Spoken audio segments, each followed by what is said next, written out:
Собаки и кошки – замечательные питомцы, но по своей природе они часто рассматриваются как животные, которые сильно отличаются друг от друга. Однако время от времени вы обязательно столкнетесь с собакой, выросшей с кошками, или кошкой, выросшей с собаками, что может быстро заставить вас понять, что эта грань не такая уж и толстая. Большинство согласится, что наблюдать такое зрелище – само по себе удовольствие, и есть много доказательств, подтверждающих это.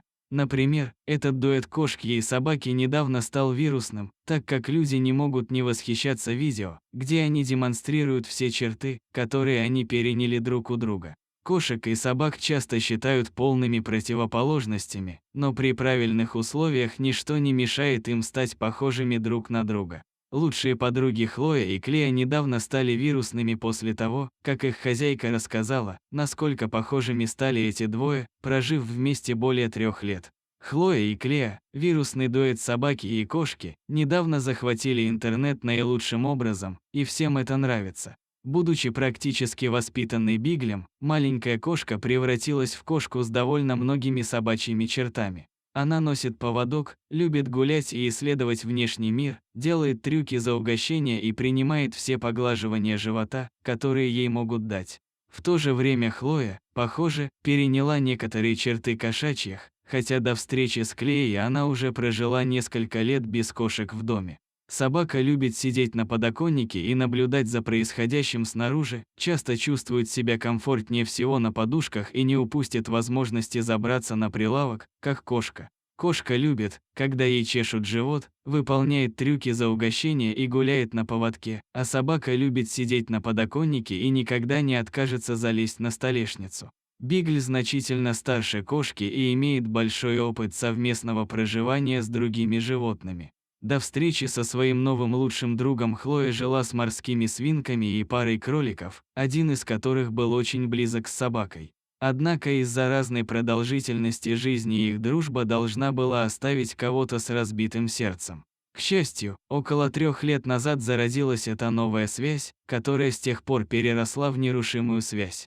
В настоящее время этот дуэт радует не только друг друга, но и окружающих. Люди часто видят кошек и собак как полярные противоположности, иногда даже настраивая их друг против друга, и во многих случаях эти животные изображаются как смертельные враги. Хотя многие из этих обвинений абсолютно не соответствуют действительности, трудно отрицать, что существуют некоторые препятствия в общении между этими видами. У кошек и собак довольно много похожих сигналов, которые означают совершенно разные вещи, что иногда может затруднить общение, но не сделать его невозможным. Затем у нас есть мяуканье, лай, мурлыканье и шипение, все из которых являются очень специфичными для вида звуковыми сигналами, которые на самом деле не переводятся на другие языки. И даже если убрать звуки, у кошек и собак очень разный подход к приветствию. Кошки говорят «привет», касаясь носом к носу, а собаки обнюхивают друг друга сами знаете что. Даже когда дело доходит до поиска внимания, общение у этих животных иногда может быть совсем другим. Собаки могут переворачиваться и поднимать лапы, когда они не хотят причинить вреда и хотят поиграть, но для кошек такой сигнал является предупреждением не подходить ближе. Вместо этого они могут тереться об вас и стукаться головой, что вряд ли свойственно собакам. И все же, в то же время, есть много того, что оба вида могут легко понять. В конце концов, они вряд ли смогли бы стать друзьями, если бы между ними не было средств общения. Визги и рычание, хотя обычно и сигнализируют о боли, страхе и агрессии, одинаково понятны как кошкам, так и собакам. То же самое касается выдвинутых вперед усов, указывающих на то, что животное находится под угрозой или агрессивно. С более позитивной стороны, основной способ, которым собаки и кошки сообщают, что они не причинят вреда и являются друзьями, это глаза. Частое и мягкое моргание – это всегда хороший знак, на который стоит обратить внимание, если вы хотите знать, что животные ладят. И последнее, но не менее важное, явные признаки того, что кошка и собака ладят – это уход за собой и отдых.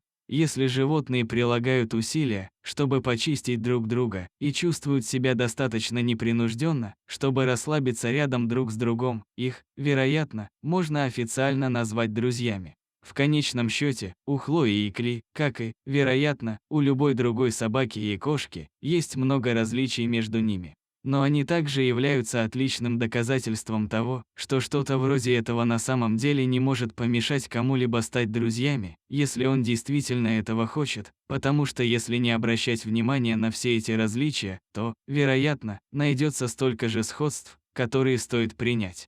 Что вы думаете об этой истории? Считаете ли вы себя любителем кошек или собак? Поделитесь всем этим в комментариях ниже.